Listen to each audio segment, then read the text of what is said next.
الحمد لله رب العالمين والصلاة والسلام على سيد المرسلين وعلى آله وأصحابه أجمعين أما بعد۔ آپ کے سامنے زکوٰۃ کے مسائل، زکوٰۃ کن لوگوں کو دینا اور کن لوگوں کو دینا صحیح نہیں ہے، اس سلسلے میں کئی لوگوں کا تذکرہ کیا تھا۔ آج آپ کے سامنے زکوٰۃ کے مسائل نہیں بلکہ زکوٰۃ کے متعلق چند باتیں عرض کروں گا، پوری توجہ کے ساتھ سماعت فرمائیں اور مکمل سنیں۔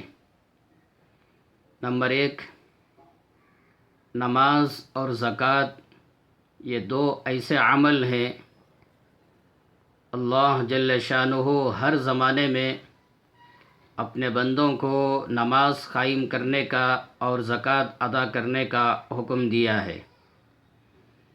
قرآن پاک کا 17واں پارہ سورہ انبیاء میں اللہ جل شانہ حضرت ابراہیم علیہ السلام، حضرت لوط، حضرت اسحاق، حضرت یعقوب علیہم الصلاۃ والسلام کا تذکرہ کرتے ہوئے اللہ نے بیان فرمایا وَأَوْحَيْنَا إِلَيْهِمْ فِعْلَ الْخَيْرَاتِ وَإِقَامَ الصَّلَاةِ وَإِيتَاءَ الزَّكَاةِ،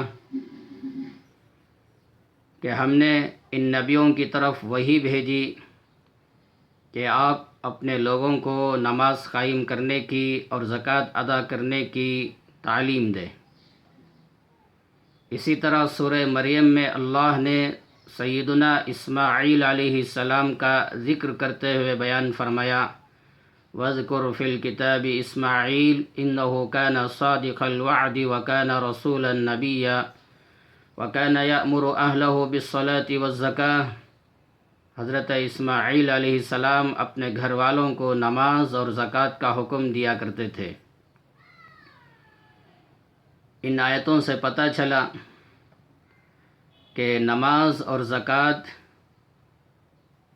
پچھلے نبیوں کی امتوں پر بھی فرض تھی، اسی لیے علماء نے لکھا ہے کہ نماز کی طرح زکوٰۃ بھی گزشتہ تمام امتوں پر فرض تھی۔ یہ الگ مسئلہ ہے کہ پچھلی شریعتوں میں نماز پڑھنے کا اور زکوٰۃ ادا کرنے کا کیا طریقہ تھا۔ اسی طرح روزہ بھی پچھلی تمام امتوں پر فرض تھا، تو نماز، زکوٰۃ اور روزہ رکھنے کا کیا طریقہ یہ الگ مسئلہ ہے۔ تو بہرحال علماء نے لکھا ہے یہ اعمال پچھلی تمام شریعتوں میں ضروری قرار دیا گیا تھا۔ نمبر 2، زکوٰۃ کی فرضیت کا حکم مکہ مکرمہ ہی میں نازل ہو گیا تھا۔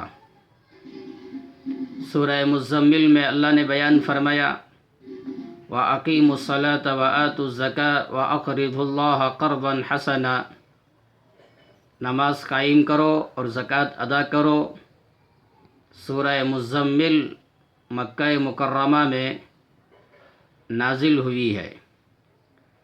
اسی طرح سورہ حامیم سجدہ میں اللہ نے بیان فرمایا وَوَيْلٌ لِّلْمُشْرِكِينَ الَّذِينَ لَا يُؤْتُونَ الزَّكَاةَ وَهُمْ بِالْآخِرَةِ هُمْ كَافِرُونَ، مشرکین کے لیے تباہی ہے، بربادی ہے، جو اپنے مالوں کی زکوٰۃ ادا نہیں کرتے اور آخرت کا بھی انکار کرتے ہیں۔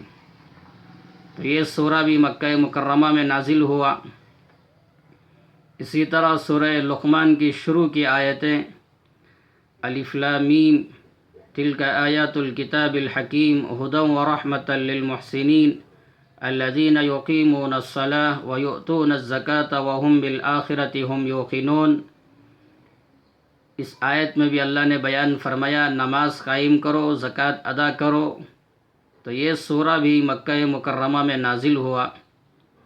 اسی طرح سورہ نمل کی شروع کی آیتیں ہیں طاسین تلک آیات قرآن وكتاب مبين هدى وبشرى للمؤمنين الذين يقيمون الصلاة ويؤتون الزكاة وهم بالآخرة هم يوقنون۔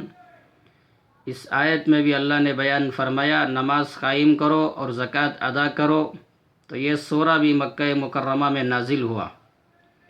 تو ان آیتوں سے پتہ چلتا ہے زکوٰۃ کا حکم مکہ مکرمہ ہی میں نازل ہو گیا تھا۔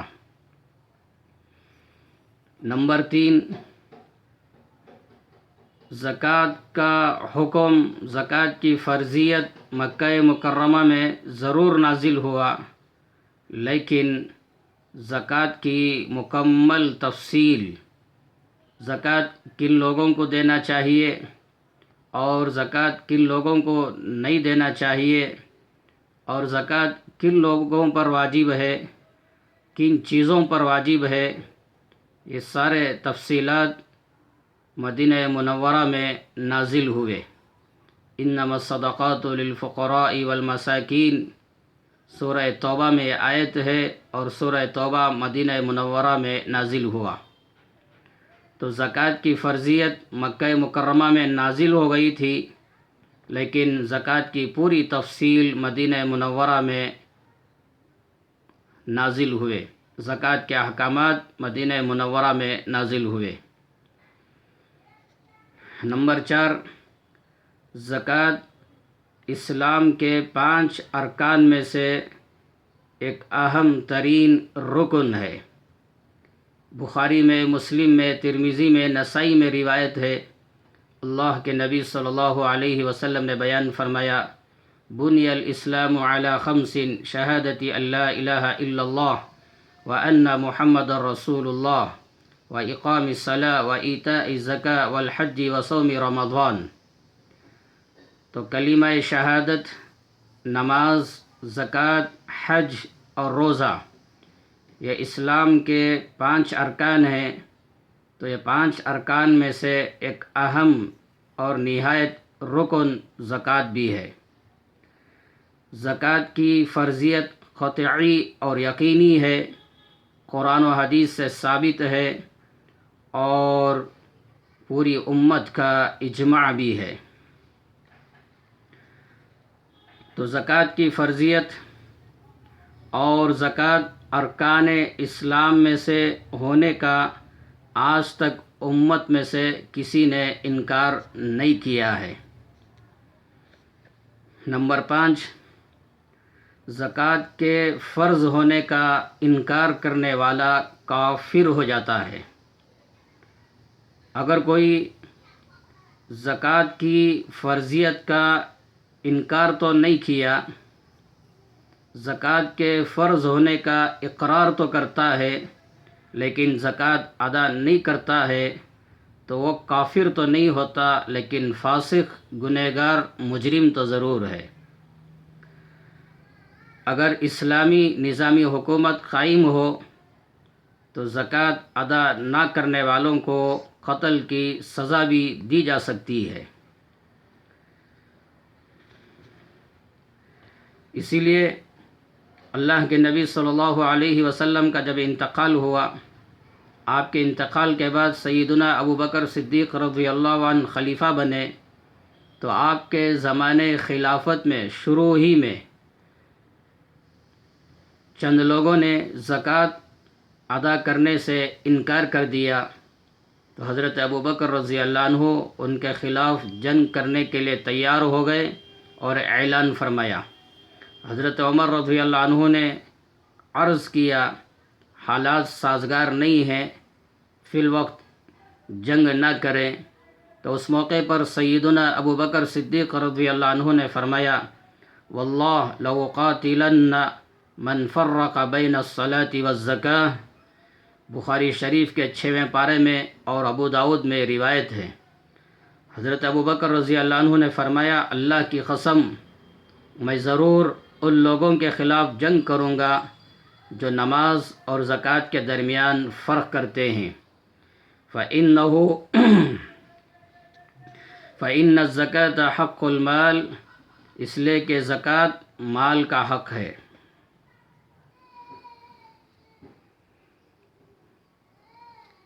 جو نماز اور زکوٰۃ کے درمیان تفریق کرے، مطلب یہ ہے کہ نماز کے فرض ہونے کا قائل ہو، نماز کے فرض ہونے کو مانتا ہو، مگر زکوٰۃ کے فرض ہونے کا منکر ہو، یا یہ کہ نماز تو پڑھے مگر زکوٰۃ ادا نہ کرے، زکوٰۃ ادا کرنے سے انکار کرے، تو حضرت ابوبکر رضی اللہ عنہ نے فرمایا کہ جو نماز اور زکوٰۃ کے درمیان اس طرح فرق کرے گا، میں اس کے خلاف ضرور جنگ کروں گا، اس لیے کہ زکوٰۃ مال کا حق ہے،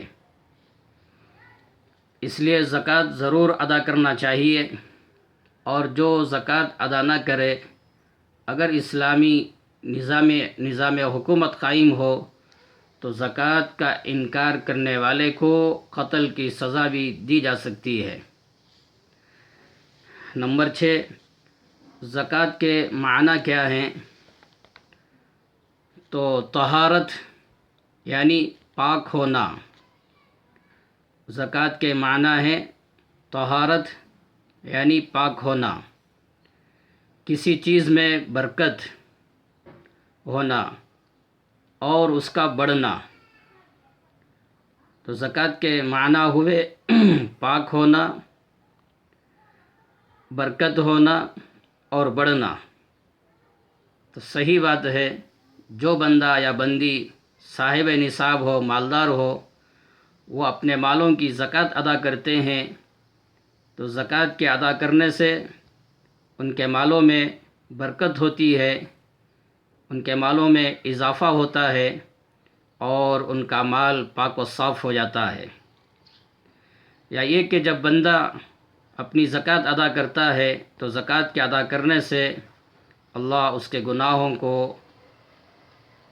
گناہوں سے اس کو پاک صاف فرما دیتے ہیں۔ اس لیے اپنے مالوں کی ضرور زکوٰۃ ادا کرنا چاہیے۔ یہ زکوٰۃ کے متعلق چند باتیں آپ کے سامنے عرض کیا، یہ مسائل تو نہیں ہیں، لیکن زکوٰۃ ہی کے تعلق سے چند باتیں میں نے آپ کے سامنے عرض کیا تاکہ زکوٰۃ کی اہمیت ہمارے دلوں میں پیدا ہو جائے۔ انشاءاللہ زکوٰۃ کن لوگوں پر واجب ہوتی ہے، انشاءاللہ کل کے دن آپ کے سامنے عرض کروں گا۔ آپ سے گزارش ہے آپ ان باتوں کو دوسروں کو سنائیں، آگے شیئر فرمائیں، اللہ سے دعا فرمائیں، اللہ ہمارے دلوں میں زکوٰۃ کی اہمیت کا احساس پیدا کر کے ہم سب کو اپنے مالوں کی زکوٰۃ ادا کرنے کی توفیق عطا فرمائے، اور اللہ ہماری زکوٰۃ کو قبول فرمائے۔ آمین۔